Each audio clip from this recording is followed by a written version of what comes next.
Welcome back, America, to Sound Retirement Radio, where we bring you concepts, ideas, and strategies designed to help you achieve clarity, confidence, and freedom as you prepare for and transition through retirement.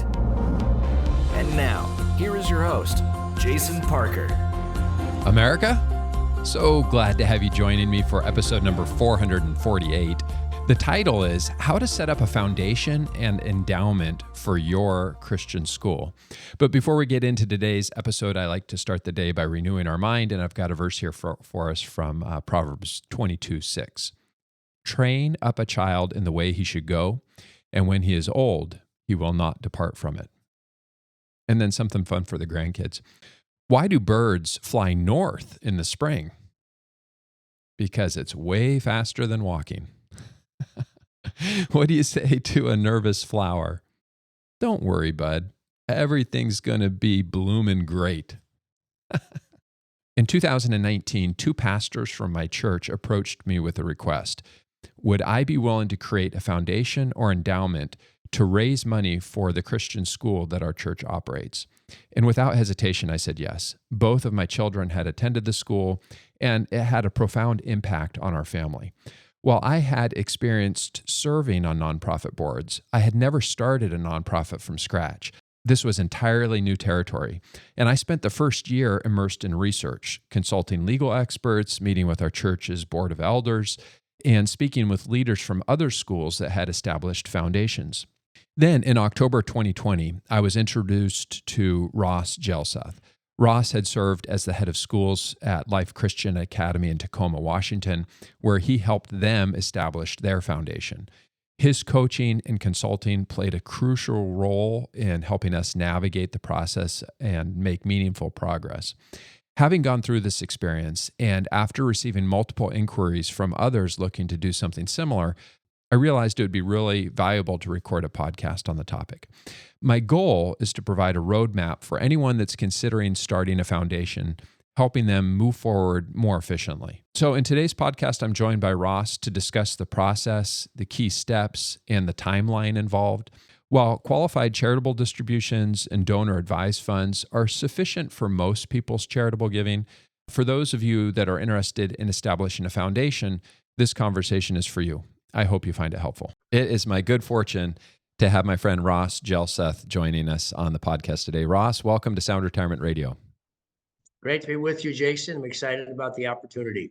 Me too. You know, you and I, well, it's because of you and your expertise and your consultation that we were able to start this foundation for the Christian school where my kids attend and where my son graduated from, and my daughter's going to be a senior next year. And just really exciting to me to think that the work that we're doing is going to help more kids in our community have a Christian education. And we're also, one of the things that was important when we were developing this foundation was to be able to honor our teachers. You know, teachers, compared to the public schools, they give up a lot in order to teach a Christian education. And one of the things I know is that people love our teachers and the teachers love the kids. And so we just, we want to honor them, and we want to attract great teachers, and we want to keep them around once we find them. So I'm excited that you and I got to go on down this path together. You helped us create the foundation. I've had people reaching out to me saying, hey, we run a Christian school. How can we go about doing something similar? So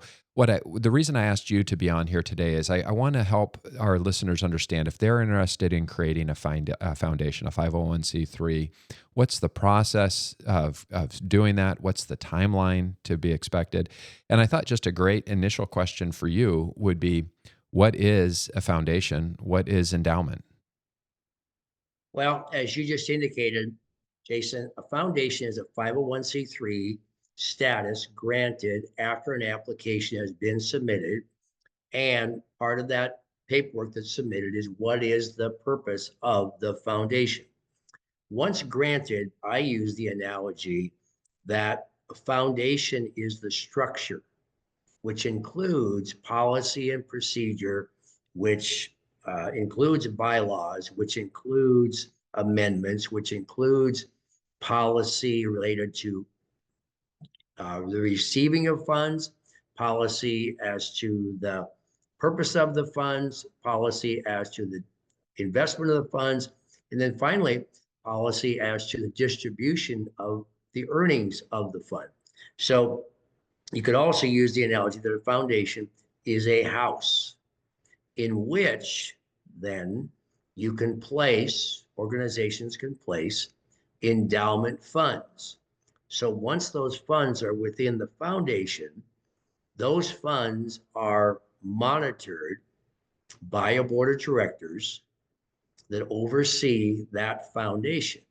And part of what that includes, Jason, is an expertise level that a lot of other fundraising for nonprofits, including Christian schools, doesn't have to be overseeing to that detail because it's in and out money. It's money that's raised through auctions or golf tournaments or annual funds or walkathons, whatever. Those monies quite typically simply go into a budget. They help support budget. And at the end of the fiscal year, they're spent.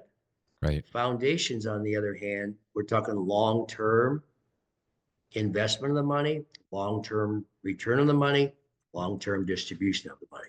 Yeah, one of the things that, and you've really helped help us clarify this idea with the people that are giving to the foundation now, is that once that money gets in endowment funds, it's really never spent. I mean, the potential of 5% of the value of the funds can be, directed back to the school, but these are gifts that really are made into perpetuity. It's money that's given, it's invested, and then up to 5% of the value of the funds go back to the teachers in the school and the students to provide more opportunity. So it's really an amazing thing to think about, that you make a gift one time and that money continues to grow and work for you over time. But one of the things I thought I'd touch on here, Ross, as we're talking about the formation. So the way that this originally came to be was Pastor Tom and Pastor Dave had come to me after visiting another school in Washington who had a foundation.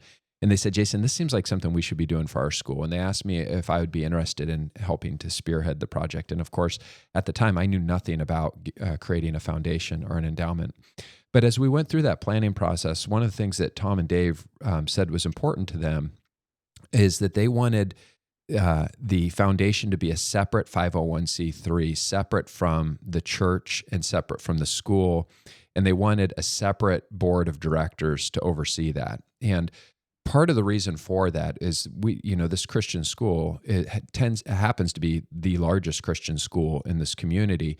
And they really wanted to make sure that all of the churches in our community felt like this was something that everybody could get on board with. This wasn't about one church and one pot of money. This was like, hey, we want everybody in the community to participate in this to create more opportunities for kids that want a Christian education in our community. And I thought that was really a great vision on their part to want that.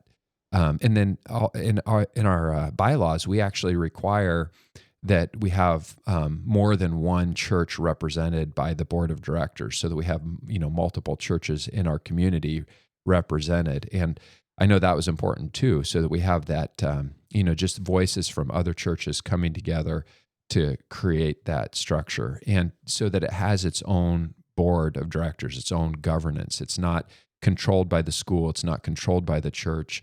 It's this individual, the separate group of people that come together to steward these resources. I thought that was a really great idea on their part. Yes, and compared to the contrary option for some schools is they create an endowment fund that's a part of the existing 501c3 of the school, or it could be a nonprofit, humane society, whatever the case might be. The difference between that option of simply creating an endowment fund and letting somebody manage it and creating a foundation is that the foundation is a much more significant structure, but it also has more significant guidelines. It also has a level of expertise that gets built into it by the board member, because they're focusing on one aspect of fund development called endowment. And so they're not at the same time thinking, well, we're going to approve this budget and that budget and all these other things like a school board would do if they have an endowment fund or a nonprofit. So by creating a foundation, what your ministry created there was its own organization that can give significantly positive report, not only to how they've invested the money, but that at every turn, the I's are being dotted and the T's are being crossed. The details are all being covered so that the foundation can give significant report of confidence back to donors should Jesus tarry, as long as the foundation sustains itself. So it's a much better, in my opinion, structure. And when you mentioned Pastor Tom and Pastor Dave talking about what they were aspiring to help, wanted to help create, they were definitely on the right path, in my opinion. Yeah, it's really been good. So let's talk about the initial steps. The very first thing, the very first thing was at lunch with Pastor Tom and Dave, where they said we want to figure this out. We didn't know what we were doing, and we didn't know how to get going. So the first, this was 2019, and Yep. there were meetings with the church board of elders. There were meetings with attorneys. There was a lot of calls that I was making to other foundations, endowments, and Christian schools to try to understand what they had created. But we didn't really have a blueprint. And then one of the attorneys that was helping us said, "Hey, I know this Christian school not far from you guys. And there's this guy, Ross, that helped them start a foundation." And so when that relationship came to be, when you and I met, I think it was October of 2020, then things really picked up steam. So from April of 2019 to October of 2020, there was just all this research being done. But being able to find somebody that had already done this with their Christian school just made a huge difference for us to be able to fast track things and really start making progress. And one of the very first things you had us do was to form an ad hoc committee to explore the idea of foundation and endowment. You want to talk for a minute just to, why did we form that ad hoc committee? Well, the finished product, you wanted and I wanted to be sure that the finished product would be a foundation for Gateway Christian Schools, Crosspoint Christian School, Gateway Fellowship and Crosspoint Christian Schools.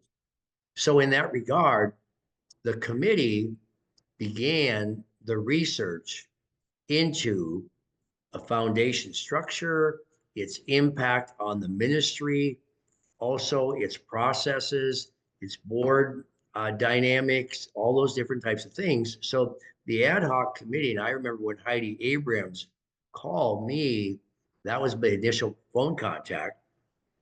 And I was so happy that she had legal expertise, because part of this process in creating a 501(c), it's a legal process that you go through, and it's bound up by guidelines for foundations.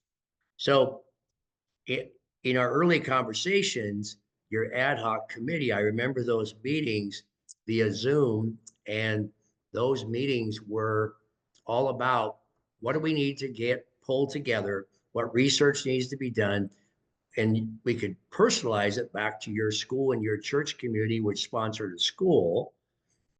And part of the process is, and I want to emphasize this point, ministries like Gateway Fellowship are multifaceted, and they have their board that oversees the church. Gateway Fellowship, under Pastor Ducheman's leadership, decided to keep Christian education alive on the peninsula by creating Crosspoint Christian School. That's an organization, that's a ministry within Gateway Fellowship's ministry. Adding a foundation adds another ministry, so to speak, to fit within what they're doing. Well, each piece of a ministry, we want to be pleasing to God, and we also want it to be of structure and sustenance, that it's going to be done well. And your ad hoc committee did very good work in terms of looking at all the potential details in order to make this happen. And once it happened, make it move forward, help it move forward. Yeah, and I think that's, the purpose of that ad hoc committee, as I remember it, was, do we have people that are interested in this vision, that are interested in this mission? Are there people who are saying, yeah, they're helping us identify whether or not creating a foundation was something that we should continue to pursue? And I have to tell you, Ross, I was skeptical. When Melissa and I, the principal of the school at the time, Yeah. We got together, we kind of identified a handful of people, maybe 10 people or so that we thought might be, maybe there's 15 people that we thought might be good potential people that would be interested in helping to create a foundation. And yeah, I just know how busy everybody is. And Yeah. so we sat down, Melissa and I sat down, we interviewed people and we asked them and we told them about what we were doing and asked them to think about it and pray on it and let us know if it's something that they'd be interested in helping us pursue. And it was incredible how many people said yes, how many people were excited about that opportunity. And I didn't think that was going to be the case because a lot of times when you're looking for people to volunteer their time to help with things, it's hard to find people that are willing to say yes because everybody's so stretched for time. So I just remember thinking how incredible it was that the people that did say yes, and then many of people that helped form that ad hoc committee went on to become the initial board of directors for the foundation. And yeah, so it was neat to get to interview people, get to see people say yes to the opportunity, and then to continue to move things along. And it has been a process. It was 2019 that we started, and that had that first conversation. And I wrote down a timeline of events here. Let's see, it was February of 2022 that we submitted our application for 501c3 status. July of 2022 that the IRS approved that 501c3 status. And we didn't start raising funds until after we had received that approval by the IRS. So, here we are 2025, but this whole thing started really with a conversation in 2019. And the reason I say that is because I want to give, I've had people reaching out to me asking, hey, how did you do this? And how did you go about it? And I just want them to realize this isn't necessarily something you do, you start and then it's done, 2 weeks later. It takes a little bit of time to get everything created. But once you do, now, like you were saying at the beginning of our conversation before I hit record, once you start this process, you get that momentum going, and now things are really starting to get going. But okay, so we formed the ad hoc committee. We created, many of the ad hoc members became the initial board. And the purpose of the board was to create the bylaws, the articles of incorporation, the endowment fund policy, the investment policy, the fund distribution policy. We have the 501c3 application. We had to find, of course, one of our board members is an attorney, and so she has been instrumental in helping get this going. We had to find a CPA that specialized in foundations and endowments so that they could help us. Anything you want to talk about there, just in terms of that process, all of the, without you, Ross, frankly, because again, we were starting with a blank slate. We didn't really know what we were doing because you had already gone through the process of creating articles of incorporation and bylaws and endowment fund policy. You really helped guide our board on what that needed to look like. But do you have any thoughts about that process?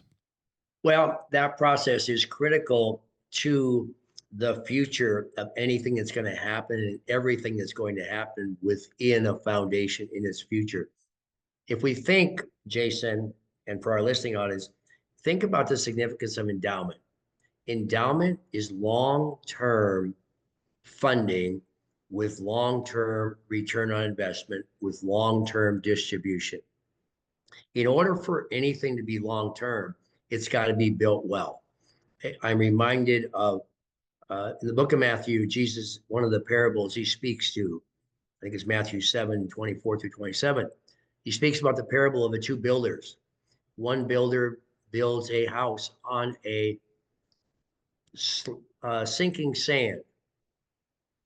One builder builds one on a solid rock. In both cases, storms come. And in organizations, here we are, 2025, storms come.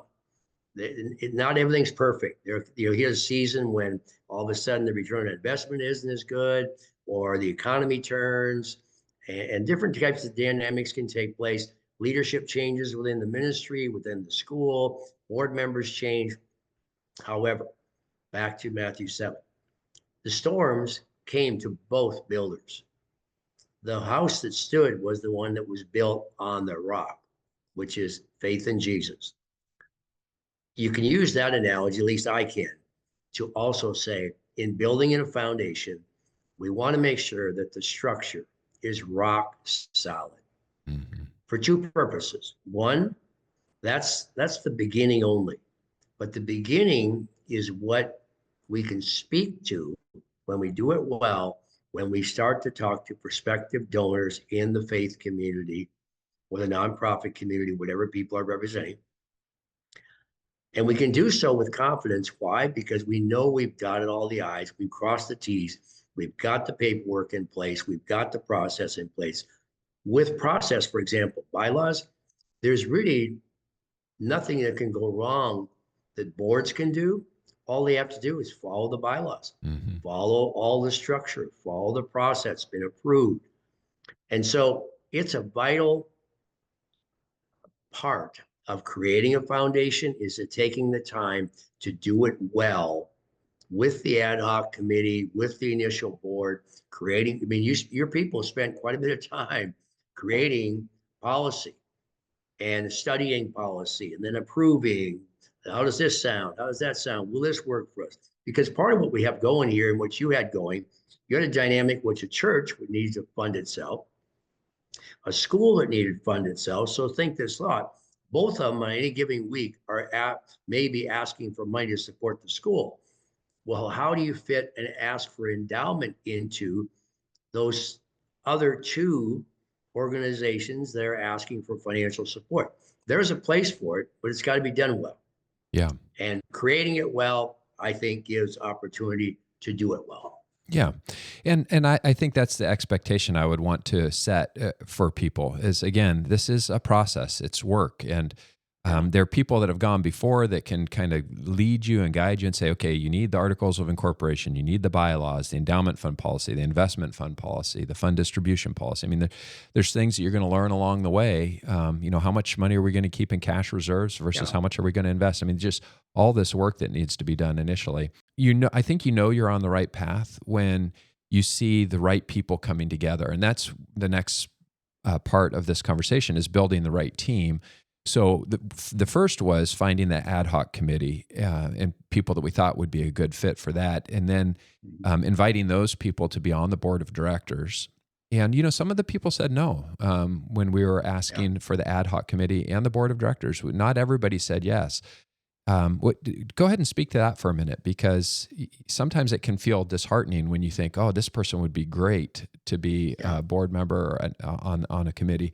But they tell you no. So what are your thoughts about that? Well, years ago, I came across an expression that I think covers what you just spoke to. And the expression is this: God's work done in God's way will have God's provision. And that's not just in terms of money provision, it's also in terms of people provision. And to put together an effective nonprofit board, you need people that believe in the organization or the potential. And for example, when you're starting a foundation, you need people that have an eye and a passion and an excitement for creating a foundation in which to work with and distribute money from endowments. Not everybody has that passion. Not everybody feels like, well, that's a part of their vision. But in putting together a board, also need a diverse array of expertise that can come together. So when you referenced your first board, I remember you had people with various qualities and backgrounds, and that's part of what helps make for a successful board. But that process of finding the board and then having that board integrate their thoughts with, in some case, the founding organization, like Gateway Fellowship. I remember conversations with one evening driving up to Fallsbow, having a meeting with the church board and explaining the vision for this and what you had done to that point in time. The same is true with the organization that you're going to distribute the funds to, Cross Point Christian Schools.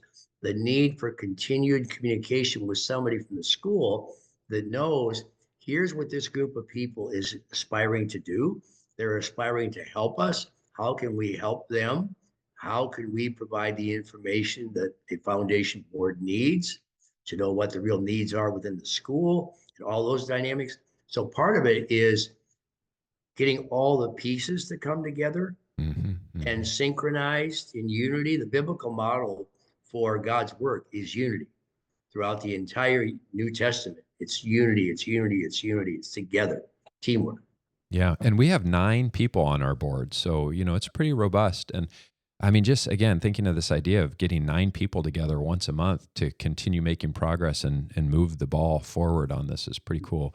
So there were key people that we hired in order to make this happen. Of course, you were one of them. I really attribute the success that we've had to us finding you, because until we found you, we were just in kind of research mode, but you gave us the ability to get out of research mode and actually start making progress. So that was number one. Number two, we were very fortunate because one of the ad hoc members was also a legal counsel for the church and became one of our board members. And so we had that legal expertise, which was critical. She's amazing. Yeah. Then, because of her, we also had a relationship with a CPA that specialized in tax planning for nonprofit entities. So you need to have a CPA. And then this one actually surprised me. I own an investment advisory firm, but I don't want any conflicts of interest between what we do and our foundation. So my firm does not manage investments for the foundation. That's very intentional. So we put out this request for bid or request for proposal from other investment advisors to try to find people that would work with us initially to, once we had funds that they would help us invest that money. And Ross, I was surprised that was so difficult to find an investment advisor that would manage investments for us. In fact, just about everybody that we met with told us no, because, starting out, we didn't have any money and they wanted us to have at least $1 million before they would invest. And so, but that's one of the pieces of the puzzle because most board members are not investment experts, and you want somebody that can help you, guide you based on the investment policy statement that your board puts together. So we ended up finally finding a solution there. But again, it was just a little bit surprising to me that it wasn't easier because we couldn't meet the minimums that people were looking for. One of the things that helps organizations aspire to do something like this, creating a foundation to help fund their mission, is when you talk about expertise and people, and policy becomes your friend.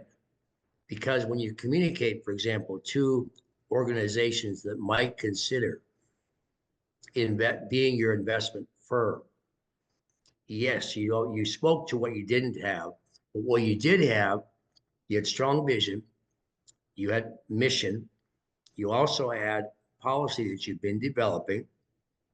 And when you communicate with potential investment firms, for them to know that you've created the structure, you've created the bylaws, you've created whatever it's going to, all the documentations, that helps, because you know what? These people are serious.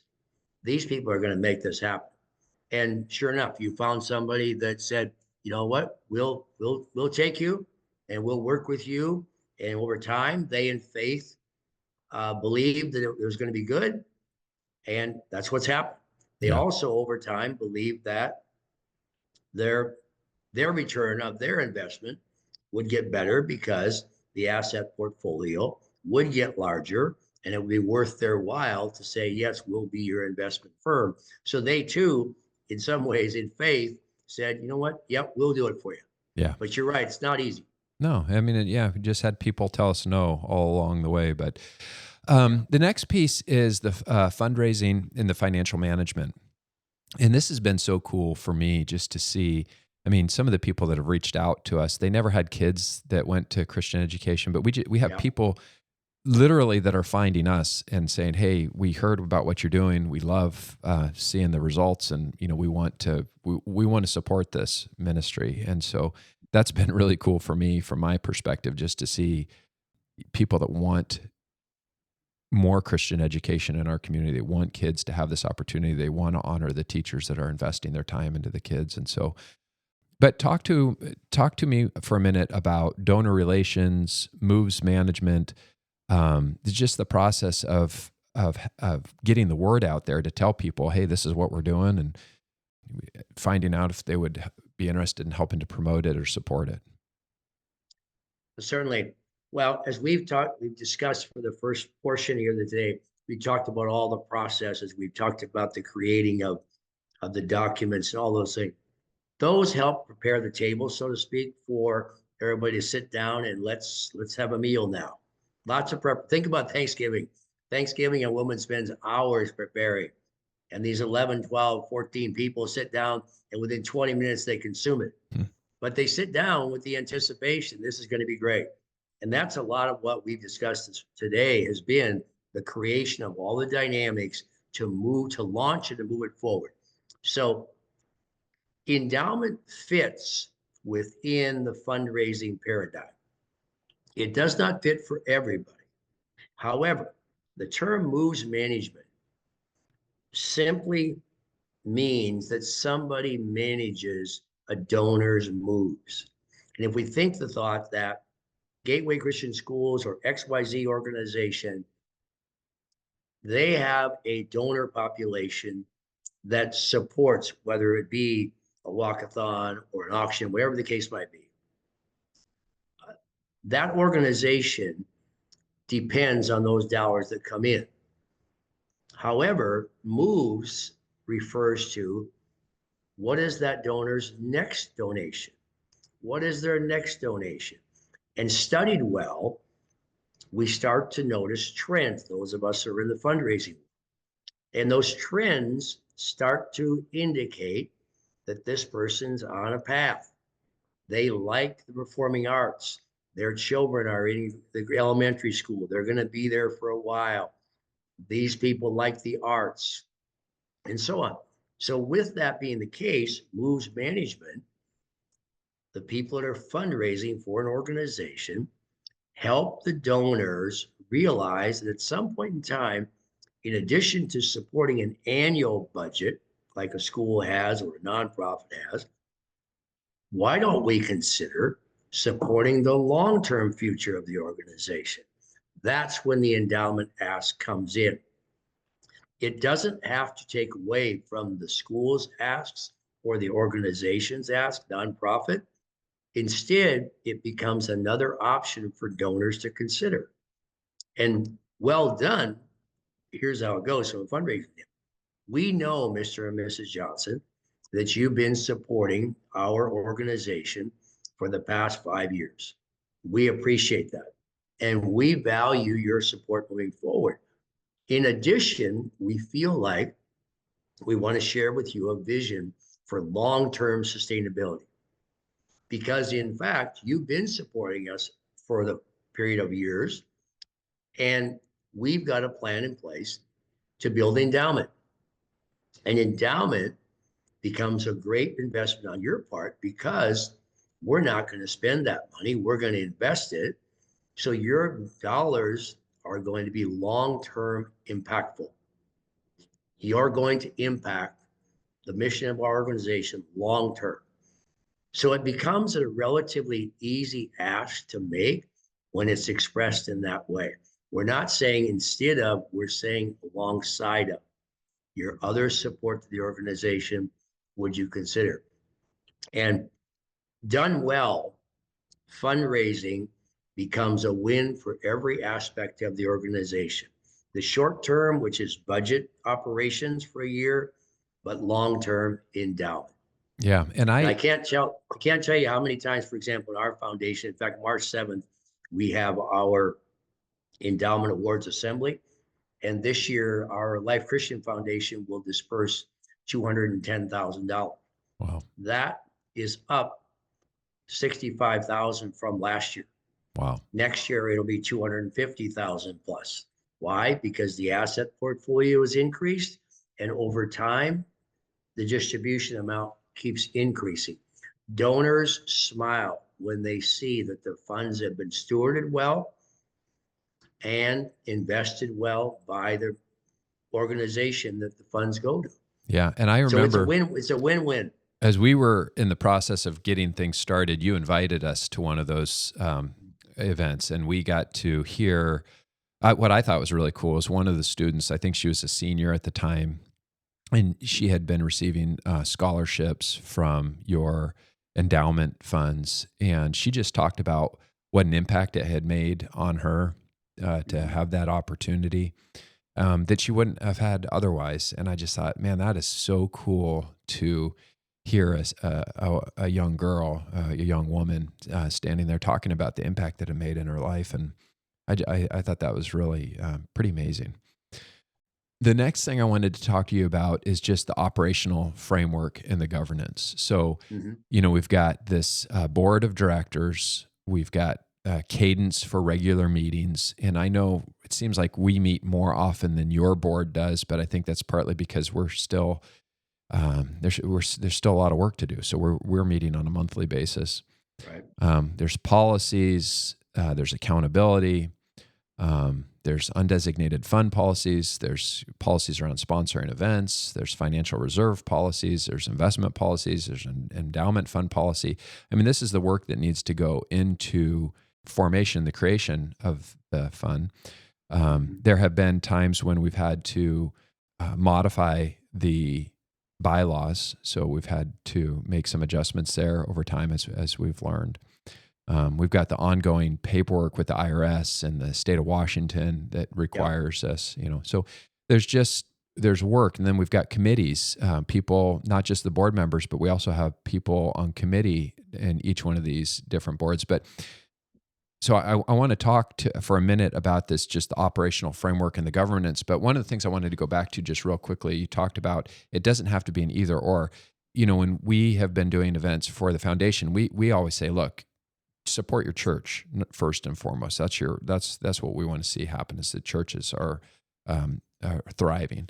Second, we want to see the school do really well. And parents that have their kids there, they see it firsthand. They don't they don't need any convincing. A lot of them came from different situations, and they see how good this environment is, and they're like, yes, we want more of this in the world. We want more of this in our community. So once the church has been supported, once the school's been supported, then if people want to give above and beyond that, that's really where I see the foundation coming in. It's not something that we're asking them to stop doing one thing to do another.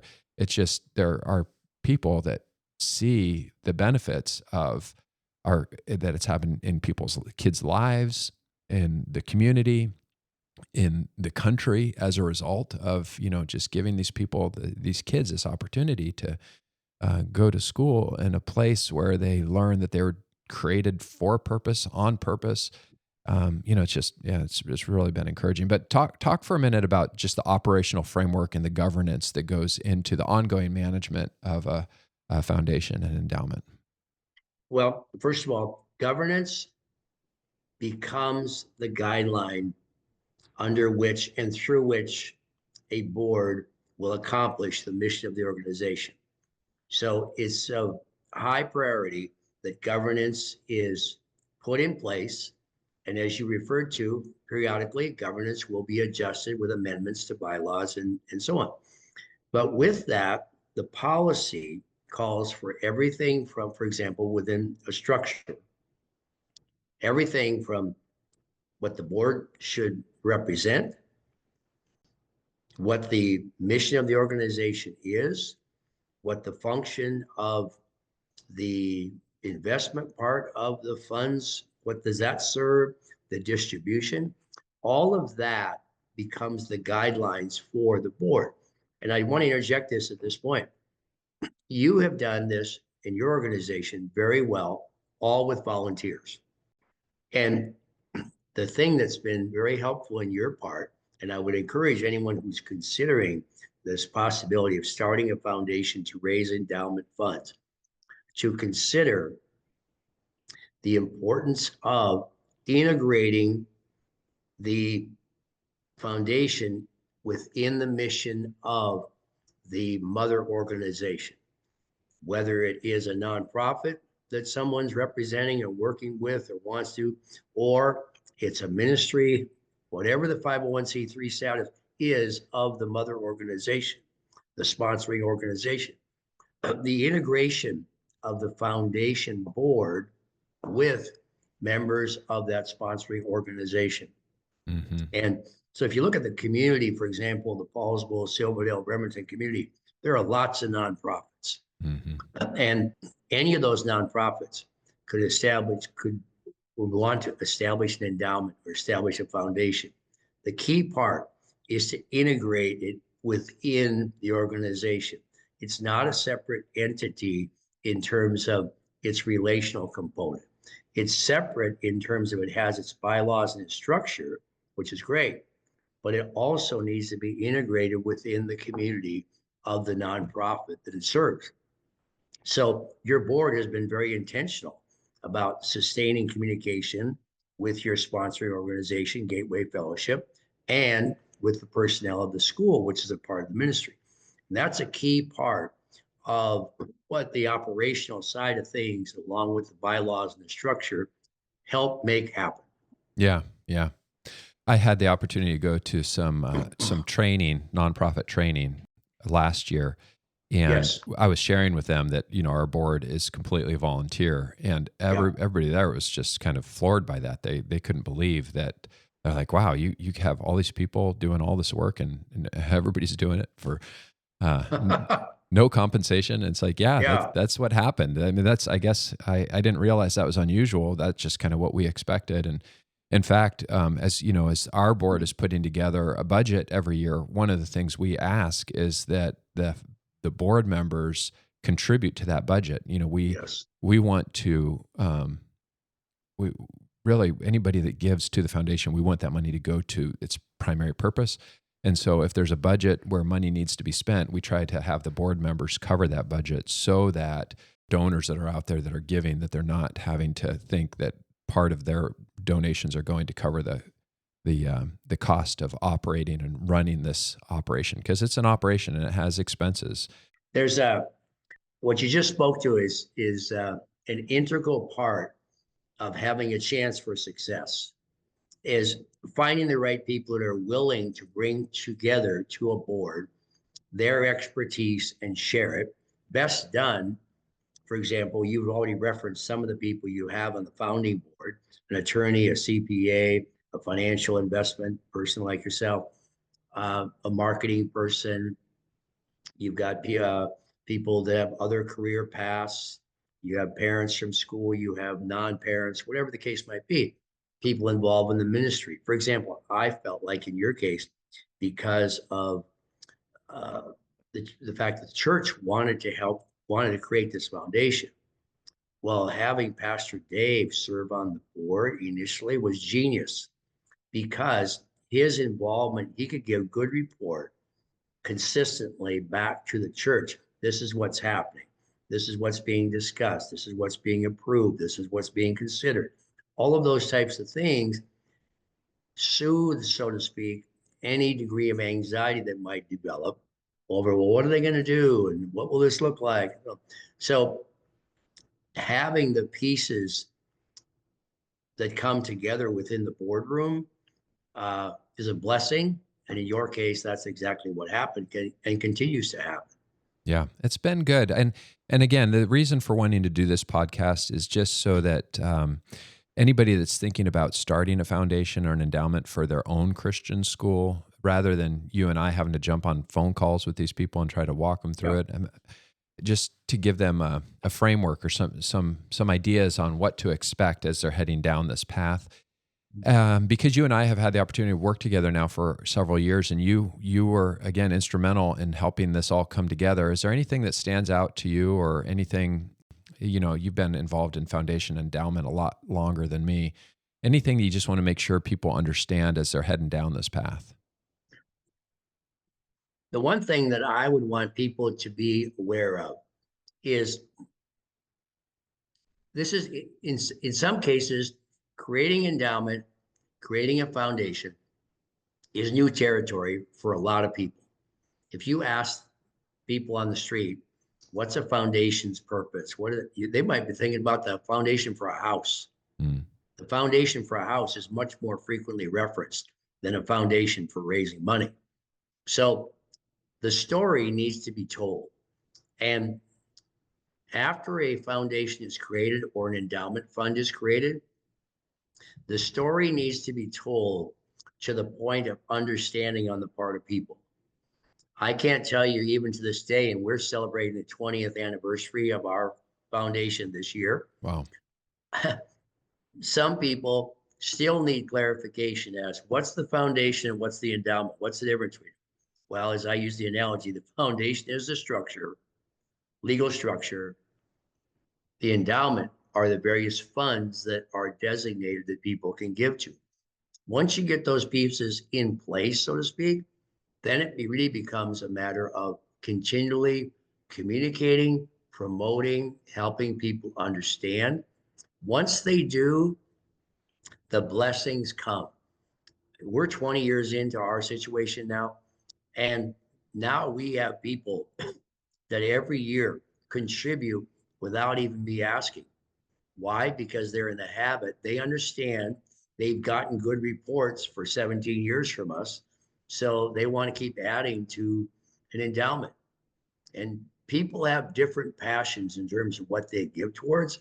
So I would also offer this up is if an organization is going to create a foundation, they're going to raise money for endowment, offer a variety of funds that people can choose from to give to. Mm-hmm. The Hjelseth family might want to give to a STEM program or might want to give to their various aspects of a mission. The Parker family, to use our two families, Jason, might want to give to something different.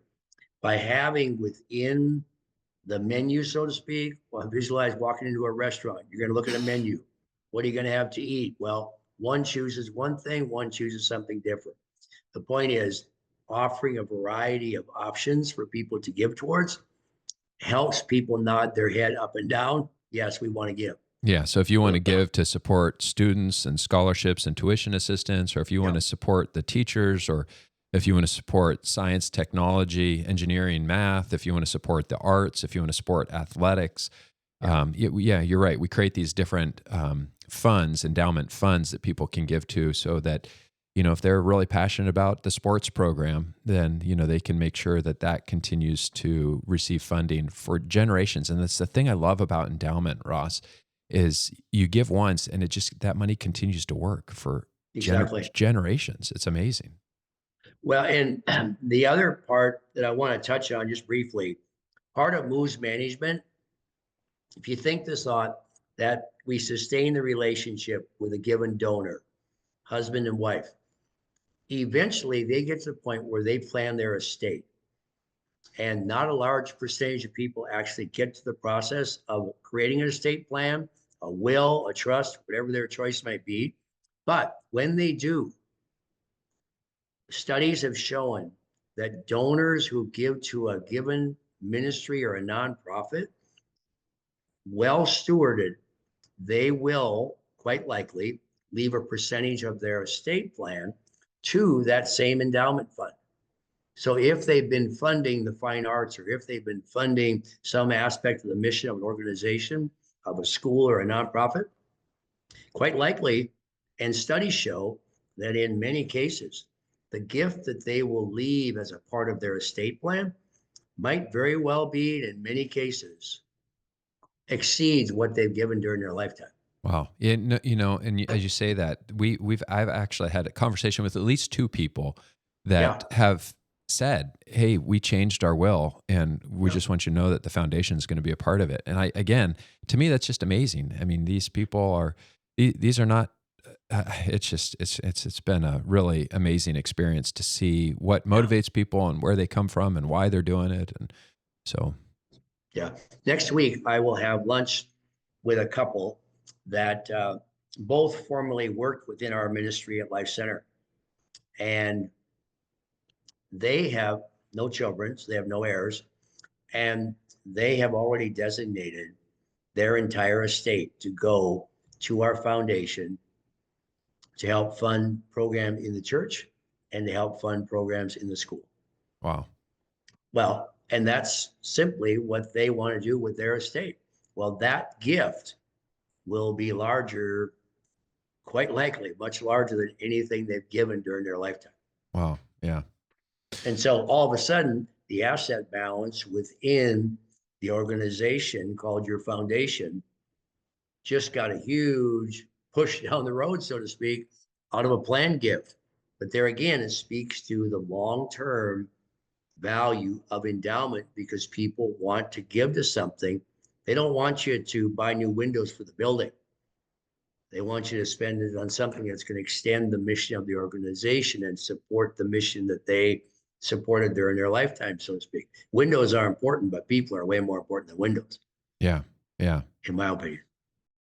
Well, like I say, it's been a lot of work, but the reward has been pretty incredible. And for us, we just last year we made our first distribution back to the school, and this year now we made our second distribution back to the school, and so it's fun to start seeing that the planting of the seeds have taken root, and now they're starting to grow. And it's really been a great process, and it's worth it. The good things, they do take work, and they can not always be easy. They can be challenging, but they're worth it. It's worth it. And so I would encourage people, anybody that's thinking about going down this path, just to go into it knowing that there's a time commitment, there's a work commitment, to not give up and just keep making progress. Inch by inch, life is a cinch, right? Hey, there you go. Yeah. Well, Ross, thanks. I appreciate you taking the time to be on the show with me today. And I should also let people know, you and I are I'm in a coaching relationship with you. So you and I meet on a regular basis, and you've written a book with years of coaching behind it. But do you want to tell people, if anybody's interested in learning more about you and the work that you do, how they can find out more about that? Well, in 2019, I started a consulting and a coaching organization, and my goal is simply to serve people as to what it is they need. So you reference coaching sessions one-on-one, which you and I have been doing for 4 years. Thank you. And secondly, organizational consulting, everything from strategic plans to business plans to board dynamics to study of financial projections, financial records, all those different types of things. And sometimes it's a growth plan, a business growth plan that I help create for people. Sometimes it's an organizational strategic study as to adding a capital campaign to their efforts to build a new, whatchamacallit, so to speak. So a variety of different things that can include, but I appreciate the reference. It's Jelsethassociates.com. And since that's such an easy name to say, why don't you, how is that spelled? That's HJELSETH, associates.com. Okay. Thanks a lot, Ross. Appreciate you being here. Yeah. Thank you very much for the opportunity. I just have great passion for building Endowment. It lasts, it sustains anything else that competes with it. And so your group has done yeoman's work, Jason, and you're living testimony to the power of what God's people can do when you come together with a shared vision and you agree to keep working together to make it happen. Your group has done great work. It's been fun. Awesome. Thanks, Ross. It's possible, and it's possible for others. Yes, that's the important thing. Right. All right. Take care. Thank you much. All right. Bye-bye. Yep. Thank you for tuning in to Sound Retirement Radio. For articles, links, and resources from today's show, visit soundretirementplanning.com. If you enjoy the podcast, share it with a friend and give us a 5-star review. Ready to kickstart your retirement planning? Head over to retirementbudgetcalculator.com. Need assistance with investment management? Explore our services at parker-financial.net. Information and opinions expressed here are believed to be accurate and complete, for general information only, and should not be construed as specific tax, legal, or financial advice for any individual, and does not constitute a solicitation for any securities or insurance products. Please consult with your financial professional before taking action on anything discussed in this program. Parker Financial, its representatives, or its affiliates have no liability for investment decisions or other actions taken or made by you based on the information provided in this program. All insurance-related discussions are subject to the claims-paying ability of the company.